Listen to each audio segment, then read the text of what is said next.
आज टसीलाई घुम्न लगेर अब घरतिर जानु लाग्दैछ हामीहरू।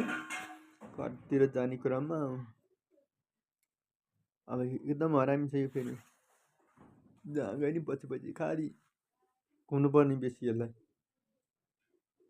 अब घरतिर जाउँ भनेको अघि अघि गइरहेको छ फेरि।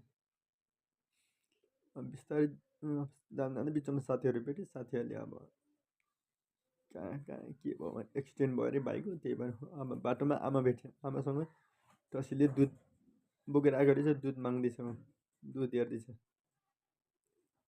अब यो दुध खान पाउने भनेर खुसीले अब अगाडि अगाडि जान्छ, आमाको पछि पछि जान्छ। गएपछि घर पुग्यो, घर पुगेपछि अरूहरू पनि छ यहाँ, काली र टसी सानो, यो दुइटा। यो सेतो चाहिँ एकदम हरामी हो, त्यही भएर अब माथि गएर दुध खान्छ टसीले। अब यिनीहरू चाहिँ यो